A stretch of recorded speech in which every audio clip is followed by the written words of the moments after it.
God damn it. Dutchman versus Disenchantment. Hi, it's been a while, hasn't it? I mean, yeah, I did that video to say like, what's up with me, what's up with you, and what I've been doing recently, which basically, you know, came down to nothing on the internet and a lot at like actual work. Right, so what do I choose to come back with? What's the first thing I want to share my experiences with? Is it Deadpool 2? Is it Solo, a Star Wars story? Is it Ant-Man and Wasp? Whatever. No, let's talk about Disenchantment, the, Netflix series by Matt Groening and several other people, but I'm fairly sure that Matt Groening doesn't do everything by himself. So Disenchantment follows the same kind of animated style that The Simpsons and Futurama did before. Like everybody, I watched The Simpsons for years upon years. I don't know quite the moment where I fell off the bandwagon, and I'm not really that much of a fan of saying like, oh yeah, well the new ones are all bad, because no, there's still sometimes there's still some good episodes there. And with Futurama, I never really watched it until the movies came out, and that's when I realised, wait, hang on, Futurama's actually really good, and that's when I watched the relaunched series, and I binge watched all the, old shows, and I really like Futurama, like to an unhealthy degree maybe, probably. And so when I heard about Disenchantment coming to Netflix, and it's basically, Bender's big game, except this time not maybe as much Dungeons and Dragons or fantasy parody, with, a lot of people involved that were in Futurama as well. So I was on board. I was like, that's the perfect place to get started on Netflix, because Netflix has got quite a bit of history with bringing, animated shows and them being quite good. See Troll Hunters, see Voltron, see third option, BoJack Horseman, that's the one. Dutchman. I'm always bad at coming up with examples out of the top of my head. This is why these things are scripted, so I don't end up with my foot in my mouth, because I got quite big feet, they're like size 11. Disenchantment stars Abby Johnson, who I don't know from anything, who is apparently, an up-and-coming seasoned voice actress in her own right. It stars Eric Andre, who I do know, but mostly as a comedian, and it starred Nat Faxon, who I really don't know at all, but who's apparently won an Oscar. He's won an Oscar, and I'm like, well, okay, I don't know any of those. And they star as a princess called Bean, a demon called Lucy, and an elf called Elfo. Fine, I guess. And the setting is a fantasy kingdom called Dreamland, but all the supporting cast are all these big names that you do recognise, like Billy West, like John DiMaggio, like Maurice LaMarche, like Tress MacNeille. If you've ever watched a cartoon ever in the last 10 to 20 years, there's a good chance they've been in it, or they've done all the voices in it. So, what is Disenchantment exactly? What is the plot behind it? Is it important, like with BoJack Horseman?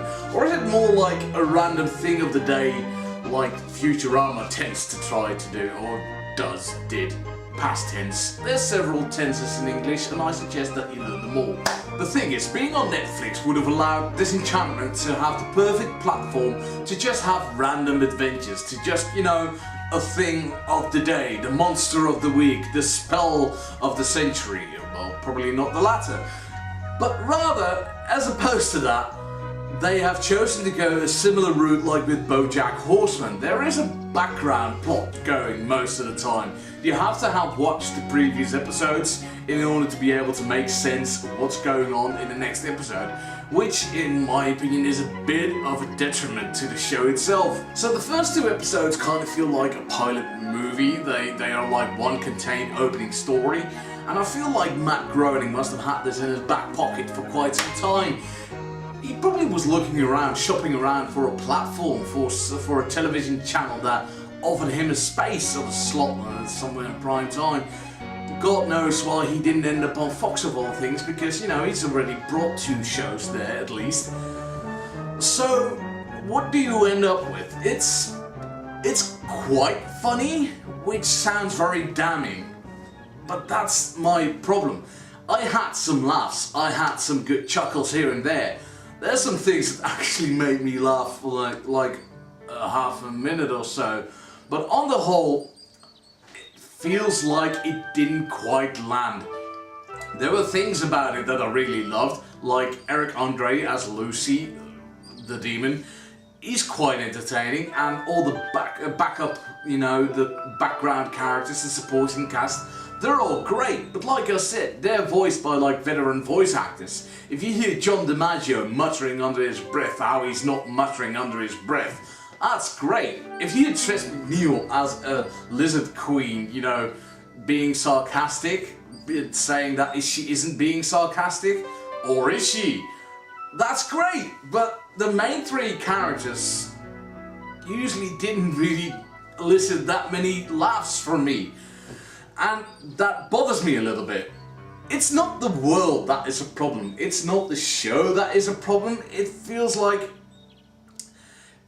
as opposed to, you know, focusing on the comedy, they were actually more busy with like, where is this story going? Like, there was supposed to be an actual plot. There is a plot, and spoilers ahead, the series ends on a cliffhanger, so there's going to be a 2nd season next year probably, or, you know, beginning next year. And I'm not quite sure I want to pay attention to it. It's perfect background TV material. And is that what we've been reduced to? Is that what we expect from the animated shows nowadays? In a time where BoJack Horseman gets, you know, credited for doing episodes which people, you know, take with them and they're like, wow, that changed my perspective on my life, like the episode Piece of Shit, where BoJack Horseman narrates to himself how he is a piece of shit, or where he, you know, gets confronted that he has to change because he can't just feel sorry for himself. Or, you know, with his ex-girlfriend with the red flags, the owl girl. Those are all just, you know, prime examples of that show, because I really do like BoJack Horseman. But here, nothing really stood out for me. It was just all kind of there, and then every now and then I laughed, and then the joke was over, and then I really... it's just okay, and I feel bad for saying that. I wish this show had been better. I wish it made me laugh more. I wish I was more engaged. That's it. It's just a big shrug.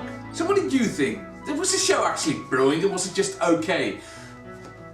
Be honest with me, like the filler episodes were probably better than the ones actually dealing with the plot. Like when she became an executioner and Noel Fielding made a cameo appearance. That was way better than, you know, what's going on with the dead queen. Leave a comment down below, tell me how stupid I am, because I obviously don't get it. Follow me on social medias, please, because I need to be shouted at repeatedly and verbally abused, because I'm a glutton for punishment. Give this video a like, or give this video a dislike, you know, because there's no such thing as bad press. And may we have many happy returns. Let's hope Disenchantment Season 2 is better. See you soon!